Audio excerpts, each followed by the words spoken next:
ಒಂದು ಆತ್ಮೀಯವಾಗಿ ಒಂದು ಪರ್ಸ್ನಲ್ ಆಗಿ ಹೇಳಿರ್ತಾರೆ. ಈ ಥರದ್ದೆಲ್ಲ ಇಷ್ಟೇ ಅಲ್ವಾ ಇದು ಅಂತ ಅನಿಸ್ಬಿಡುತ್ತೆ.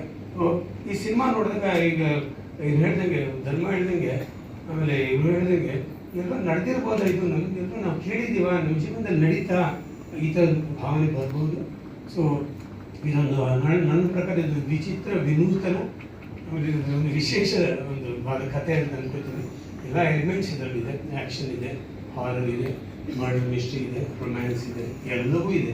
ಅದದೇ ರೀತಿಯಲ್ಲಿ ಚಂದವಾಗಿ ಸೇರ್ಕೊಂಡು ಬಂದಿದೆ. ನವರಸಗಳು ಅಂತ ಹೇಳ್ತಾರಲ್ಲ, ನವರಸಗಳಲ್ಲಿ ಒಂದು ರಸ ಪ್ರಧಾನವಾಗಿರುತ್ತೆ, ಈ ರಸಗಳು ಇದ್ದರೆ ಅದು ಚಂದ ಅಂತ ನನ್ನ ಭಾವನೆ. ಸೊ 15ನೇ ತಾರೀಕು ಬಿಡುಗಡೆ ಆಗ್ತಾ ಇದೆ. ಪ್ರತಿಯೊಬ್ಬರು ಕಷ್ಟಪಟ್ಟು ಶ್ರಮಿಸಿದ್ದಾರೆ. ಎಲ್ಲ ಔಟ್ ಆಫ್ ದಿ ಕೆಲಸ ಮಾಡಿದ್ದಾರೆ.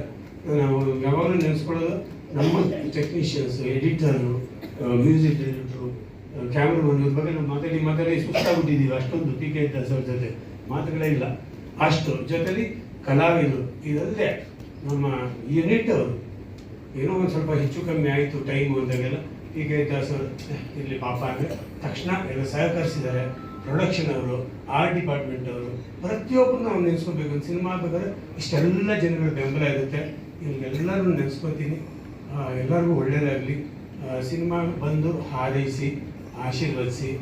ಎಲ್ಲರೂ ಹೇಳಿದಾಗೇ ಒಬ್ಬ ನಿರ್ಮಾಪಕ ನಿಂತ್ಕೋಬೇಕು ಫಸ್ಟು, ಆವಾಗ ಇನ್ನೊಂದಷ್ಟು ಸಹಾಯ ಆಗೋ ಒಂದು ದಾರಿ ಇರುತ್ತೆ. ಸೊ ಎಲ್ಲರೂ ಪ್ರೋತ್ಸಾಹಿಸ್ತಾರೆ ಅಂತ ನಂಬಿದ್ದೀನಿ.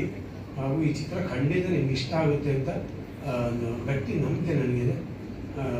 ಇಷ್ಟು ಮಾತು ನಾನು ಹೇಳ್ತೀನಿ.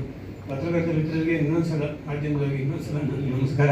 ಯಾಕಂದರೆ ತುಂಬ ನನ್ನ ನೆನಪುಗಳು ಬಂದ್ಬಿಡ್ತವೆ. ಆಮೇಲೆ PR ಸಿಕ್ಬಿಟ್ರಲ್ಲಿ ಹರೀಶು, ನಾಗೇಂದ್ರ, ವಿಜಯ್ ಕುಮಾರ್ ಜೊತೆ ಕೂತು ಮಾತಾಡುವಾಗ ಎಷ್ಟೋ ಹಿಂದಿನ ಕಾಲಕ್ಕೆ ಹೋಯಿತು. ಎಲ್ಲರಿಗೂ ಥ್ಯಾಂಕ್ ಯು ಬಂದಿರಿ.